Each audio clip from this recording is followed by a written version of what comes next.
If you are wearing perfectionism like a badge of honor, it's time to stop because it is killing your progress. If you're new here, hi, I'm Jess Takamoto. Welcome back to my channel. Thank you for tuning in today on this beautiful, fine Tuesday or whatever day you're tuning in.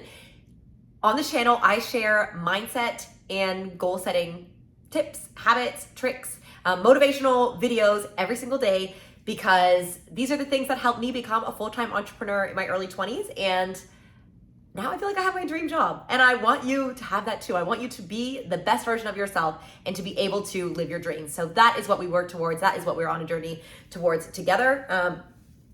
So yeah, tune in. I hope I see you back again tomorrow. Without further ado, let's talk about perfectionism. And if the title caught you, like perfectionism kills progress, it's fair to assume that you are either a perfectionist or a recovering perfectionist. And if that is the case, like what does perfectionism mean? Like it's not that there's room for improvement. It's actually in that things are never quite good enough. And a lot of times perfectionism, right, is feeling like something it's never good enough, right? Unless it's perfect. But we know that perfect isn't real and we're chasing a goalpost that just keeps moving. And so nothing is good enough. Now, if you have become a perfectionist, so perfectionism has become part of your identity as a human, you've become perfectionist, that not only means that what you're doing is never good enough, it often means that you yourself don't feel good enough, right?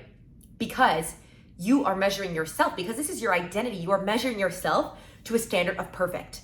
And perfect is not real. There is no actual, so whatever image you've created of perfect in your head, we're in that state of lack. We're in that state of chasing. This is the basics of abundance versus scarcity mindset. So we're in this state of lack. We're constantly not feeling good enough. What we're doing isn't good enough. Our results aren't good enough. And we're chasing and we're chasing and we're chasing, right? We can't actually just have and be. And so if you identify as a perfectionist or you catch yourself constantly, quote unquote, being a perfectionist, so experiencing that perfectionism in a certain context, whether that is your home has to be immaculately clean, whether that it's very structure oriented, you have to stick to a specific regimented structure and a schedule. And if you veer off of that structure, it's like you don't do well, right? If that is with something at your work, if that is, it's usually, it can show up in so many different areas in your life. And a lot of times it doesn't just show up in one, like it shows up in every single area across the board. And if you're like, oh, okay, where are you going? Like, why are we talking about this? I don't really understand. Like, I thought it's a good thing to be a perfectionist. In the school system, there's a book called Brave Not Perfect by Reshma Sojana. She's the founder of Girls Who Code. If this is hitting, you need to go read that. It basically talks about how little girls are socialized to be perfect, right? To be quiet, pretty, sit still, be polite, include everyone else, serve others before yourself. And little boys, on average, right? People who are born in male or female bodies, little boys are socialized to be brave, aggressive, put themselves out there, share their opinion. It doesn't matter if they get into conflict, right? To put themselves before putting others first, typically. And on both ends, this causes issues, right? This polarity is not healthy for either side, right? We need to find a balance. And in this book, she goes on to say, if life were one big school playground, no doubt girls would rule the world. If life were one big school playground, no doubt girls would rule the world.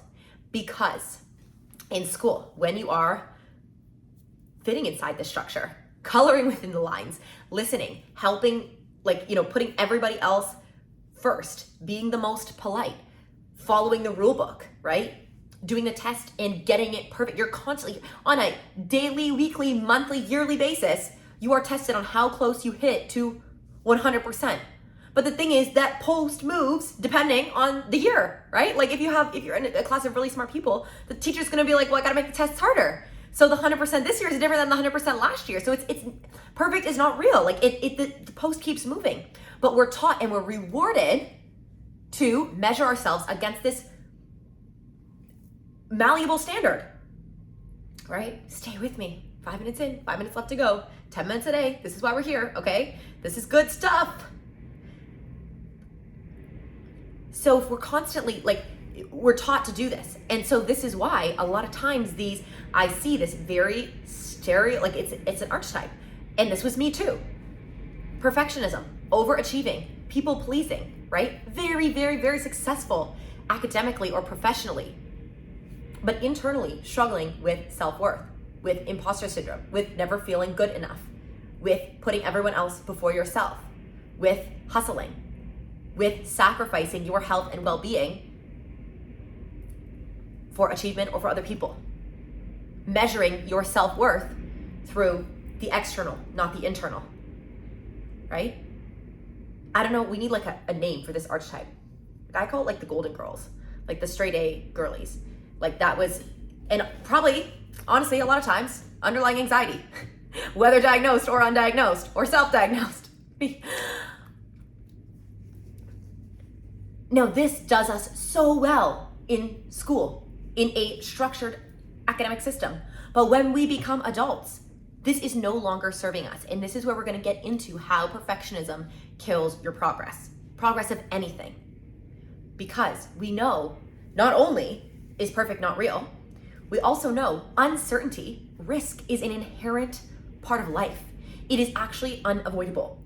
And if you try to remove all of the risk or all of the gray area or all of the subjectivity out of a system, you can't. It's just inherently there. And we can try to remove it, but we'll never get 100% all of that out. And especially if you have big goals and big dreams and you want to, say, build your own thing, whatever your own thing looks like to you, maybe that's a business, maybe that's a community, maybe that's a charity, you want to build your own thing, we have to accept that there's risk involved, especially in that. And so when we get so caught up in getting it perfect, right? For example, with this video today, I told myself, okay, I'm going to start sharing these 10-minute dailies. And old me, perfectionism me, right? Me experiencing perfectionism. And maybe that's a helpful shift for you. It's to change your language, change your life, right? Your language, your words matter. Change your language, change your life. If you continue reinforcing your identity as a perfectionist, we're not going to change. The one thing that changed it for me was saying, I decided change doesn't take time, it takes decisions. So I decided, nope, I'm not a perfectionist anymore. I'm a recovering perfectionist. That means sometimes it's still going to come up and I mess up a little bit, but I'm recovering. So I'm going to stop. I'm going to let it go. I'm going to forgive. I'm going to move on. Maybe that's instead of changing and saying, oh, I'm being such a perfectionist, you're like, oh, I was experiencing some perfectionism. You see how you're shifting it away from yourself, right? Away from your identity. Now, I decide I'm going to do these 10-minute dailies. And old me would have said, okay, I would have created all these arbitrary rules to try to create what's 100%. I would create arbitrary rules. And then when I didn't match up to them, then I would pull back or self-sabotage or blame myself, shame myself. And this is how it holds you back. Because if I said, I'm going to post one every single morning, it's going to be the first thing I do. It's got to be exactly 10 minutes long. And then I would have, as I went on, created almost all sorts of unattainable standards, right? Because I'm used to it not being good enough. So if it actually was good enough, I would create a new goalpost to say, well, it has to be posted by 9 a.m. every day. And then, of course, there's going to be days when you sleep in or you miss a day, or today I'm actually filming this at 2 o'clock in the afternoon. Old perfectionist me would have said, well, you screwed for the day because you didn't post it in the morning. It wasn't the first thing you did, so you might as well just give up. There's further proof, right? And then we go down that whole negative loop. We go into the blaming, the shaming, the guilting, the convincing ourselves why we're not good enough. Convincing ourselves why this isn't going to work. No. Whereas, if we're not using perfectionism, right? Today, I'm going to post at 3 o'clock in the afternoon. And that's going to be good enough. So the more perfectionism we're involving, the more you're killing your progress. Do you see how that happens? Because you get into that perfectionist loop, and then you start to invariably blame, shame, guilt, judge, self-sabotage, doubt yourself, etc., right? So if I was being a perfectionist and I was like, well, it's either I did it or I didn't, well, I would have thrown in the towel. Today I didn't do it. That would have killed my progress, killed this video from being out there, right? What is the and another little saying, we're almost at time here. There's a saying, procrastination is actually perfectionism in disguise. Procrastination is perfectionism in disguise. We can dive into that, study that another day. But think about it, when you're procrastinating, it's because if it's not 100% perfect, it's not good enough. So the antidote. The antidote for perfectionism, repeat after me. You are going to take this saying and you are going to memorize it. You're going to ingrain it in your mind, in your brain, in your heart. Done is better than perfect. Done is better than perfect. Or better done than perfect. Better done than perfect. When you catch yourself in that loop of, I gotta get perfect or I'm not doing it at all, done is better than perfect. There you go. We're at time. I love you. I'll see you tomorrow. P.S. Remember to leave a comment or subscribe or, do all those things.